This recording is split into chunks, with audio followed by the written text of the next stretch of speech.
Bismillahirrahmanirrahim. Baik, hari ini kita akan belajar yaitu pelajaran PAI dengan materi Mari Mengenal Rasul-Rasul Allah Subhanahu wa Ta'ala. Seperti biasa, sebelum belajar mari kita bersama-sama membaca basmalah. Bismillahirrahmanirrahim. Semoga belajar hari ini mendapat ilmu yang bermanfaat dan diberi kemudahan. Pertama, kita akan mengenal nama-nama Rasul Allah Subhanahu wa Ta'ala. Karena Rasul itu banyak sekali, mari kita mulai untuk pengertian Rasul. Pengertian Rasul, Rasul adalah orang yang menerima wahyu dari Allah Subhanahu wa Ta'ala dan wajib menyampaikan kepada umatnya. Nah, ini pengertian Rasul. Ada Rasul, ada Nabi. Beda lagi kalau nabi itu diberi wahyu oleh Allah Subhanahu wa Ta'ala tetapi tidak disampaikan kepada umatnya. Kalau Rasul, dia diberi wahyu melalui malaikat Jibril, kemudian wahyu tersebut disampaikan untuk umatnya, untuk dirinya, untuk Rasul itu juga, dan untuk umatnya atau kaumnya. Nah, seperti para Rasul yang mendapatkan kitab, salah satunya adalah baginda Rasulullah Shallallahu Alaihi Wasallam. Baik, selanjutnya kita bahas tugas-tugas Rasul Allah Subhanahu wa Ta'ala. Karena Rasul itu memiliki tugas. Apa saja tugasnya? Mari kita persiapkan untuk bahas ya tugas-tugas Rasul yang beda-beda atau dari setiap Rasul pasti memiliki tugas. Nah, sekarang diperhatikan nih. Yang pertama, tugasnya adalah menyampaikan semua ajaran dari Allah Subhanahu wa Ta'ala kepada kaumnya dan mengajak kaumnya untuk beriman kepada Allah Subhanahu wa Ta'ala. Nah, itu adalah tugas Rasul yang pertama. Mari kita bersama-sama membaca surat yang menyatakan tugas para rasul. A'udzu billahi minasyaitonir rajim. Bismillahirrahmanirrahim. Ya ayyuhar rasulu balligh ma unzila ilaika mir rabbik wa illam taf'al fama balagta risalatah wallahu ya'simuka minan nas innallaha la yahdil qaumal kafirin. Shadaqallahul azim. Itu adalah ayat Al-Quran yang menjelaskan tugas dari para rasul, bahwa rasul itu adalah menyampaikan semua ajaran dari Allah Subhanahu wa Ta'ala kepada kaumnya. Dan bukan hanya menyampaikan saja, tetapi mengajak kaumnya untuk beriman kepada Allah Subhanahu wa Ta'ala. Untuk arti dari ayat ini insya Allah akan dilanjut nanti di slide selanjutnya. Silakan dicatat dulu ayat Al-Qur'annya, bisa di stop atau ditulis dulu ayat yang ini, dilanjut ke arti daripada ayat yang tadi. Artinya, wahai Rasul, sampaikanlah apa yang diturunkan Tuhanmu kepadamu.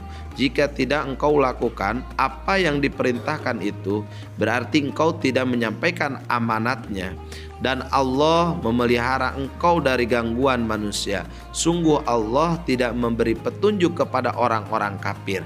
Nah, ini arti dari ayat yang tadi kita baca. Jadi Rasul itu mempunyai tugas. Ya, salah satu tugas yang pertama adalah menyampaikan amanat dari Allah, perintah dari Allah, ajaran. Kemudian bukan hanya menyampaikan saja, tetapi mengajak manusia untuk ke jalan Allah atau untuk melaksanakan perintah dari Allah Subhanahu wa Ta'ala. Dan itu adalah orang-orang yang beriman, orang-orang yang mendapatkan hidayah dari Allah Subhanahu wa Ta'ala bisa menerima apa yang disampaikan oleh para rasul. Tetapi untuk orang-orang kafir, mereka tidak diberi petunjuk, tidak diberi hidayah. Mereka tidak bisa menerima petunjuk atau ajakan dari para rasul. Kemudian yang kedua, tugasnya adalah memberikan petunjuk kepada umatnya agar bisa memperoleh rahmat Allah sehingga hidupnya sejahtera dunia dan akhirat. Ini tugas yang kedua, yaitu mengajak atau memberikan petunjuk kepada umatnya supaya umatnya kaumnya itu mendapatkan rahmat. Rahmat itu kasih sayang dari Allah Subhanahu wa taala. Tujuannya hidupnya menjadi sejahtera, selamat dunia akhirat. Ya, itu tugas yang kedua dari para nabi dan rasul. Baik, kita lanjutkan untuk ayat Al-Qur'an yang menjelaskan bahwa Rasul sebagai rahmat untuk umatnya. A'udzu billahi minasyaitonir rajim. Bismillahirrahmanirrahim. Wa ma arsalnaka illa rahmatan lil alamin. Shadaqallahul azim. Artinya kami tidak mengutus engkau Nabi Muhammad kecuali sebagai rahmat bagi seluruh alam. Jadi Nabi Muhammad beserta rasul-rasul itu diutus adalah untuk rahmatan lil alamin, bil khusus adalah baginda Rasulullah sallallahu alaihi wasallam. Nah, diutus untuk rahmatan lil alamin ini untuk apa? Yaitu supaya hidup umatnya sejahtera, selamat dunia akhirat. Baik, kita lanjutkan. Yang ketiga adalah tugas Rasul adalah sebagai uswatun hasanah bagi umatnya. Ayat Al-Quran yang menjelaskan tentang uswatun hasanah, uswah itu adalah contoh, adalah ayat Al-Quran sebagai berikut. A'udzu billahi minasyaitonir rajim. Bismillahirrahmanirrahim. Laqad kana lakum fi rasulillahi uswatun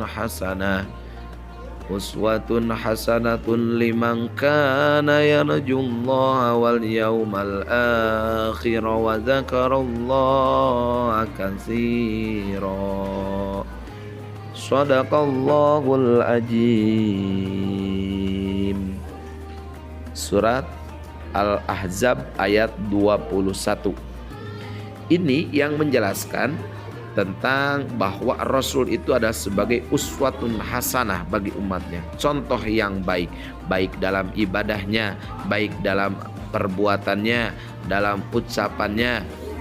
Itu adalah akhlak-akhlak yang menjadi contoh untuk umat-umatnya, sehingga kita harus mencontoh akhlak-akhlak daripada Rasulullah Shallallahu Alaihi Wasallam. Kenapa? Karena akhlak mereka adalah akhlak yang baik, bil khusus akhlak baginda Rasulullah Shallallahu Alaihi Wasallam. Nah, arti dari ayat yang tadi adalah sungguh pada diri Rasulullah benar-benar ada suri tauladan yang baik bagimu, yaitu bagi orang yang mengharap rahmat Allah dan kedatangan hari kiamat, serta yang banyak mengingat Allah. Itu adalah arti dari surat Quran surat Al-Ahzab ayat 21. Silakan dicatat dan dipelajari. Baik, kita lanjut. Yang D, tugas daripada para rasul adalah menyempurnakan akhlak kaumnya. Sebagaimana hadis riwayat Al-Baihaqi mengatakan, innama bu'istu liutammima makarimal akhlaq. Artinya, sesungguhnya aku diutus hanya untuk menyempurnakan akhlak yang mulia. Ini adalah hadis yang menyatakan bahwa para rasul itu ditugaskan untuk menyempurnakan akhlak kaumnya. Baik, akhlak itu secara akhlak kepada Allah, akhlak kepada sesama manusia atau makhluk Allah lainnya. Nah, dengan adanya para rasul, jadi diajarkan bagaimana kita berakhlak kepada Rasul, berakhlak kepada Allah, yaitu menyembah Allah, beribadah kepada Allah. Ya, karena pada waktu itu disebutnya zamannya zaman jahiliyah. Orangnya bodoh, tidak tahu bagaimana mereka berakhlak kepada Allah, beribadah kepada Allah yang baik seperti apa, kemudian kepada sesama pun. Sampai-sampai akhlak pada zaman jahiliyah itu banyak sekali anak kecil yang baru lahir itu dibunuh langsung, kemudian dikuburkan hidup-hidup seperti itu. Nah, dengan adanya para rasul, dengan adanya diutusnya para nabi dan rasul ini, kaum-kaum diarahkan akhlaknya menjadi baik, akhlak terhadap sesamanya juga baik, bagaimana kepada sesama tetangga, berakhlak kepada orang tua, berakhlak kepada guru. Nah, itu adalah ajaran yang diajarkan oleh para rasul yang menjadi tugas ya menyempurnakan akhlak kaumnya. Nah, baik, terima kasih, itu pembelajarannya yang dapat disampaikan pada video ini. Jadi kita simpulkan tugas Rasul ada 4. Yang pertama, menyampaikan semua ajaran dari Allah kepada kaumnya dan mengajak kaumnya untuk beriman kepada Allah. 2, memberi petunjuk kepada umat agar bisa memperoleh rahmat Allah Subhanahu wa taala. 3, sebagai uswatun hasanah. Yang keempat, menyempurnakan akhlak kaumnya. Itu adalah tugas dari para Rasul Allah. Semoga bermanfaat. Mari kita bersama-sama baca hamdalah. Alhamdulillahirabbil alamin. Assalamualaikum warahmatullahi wabarakatuh.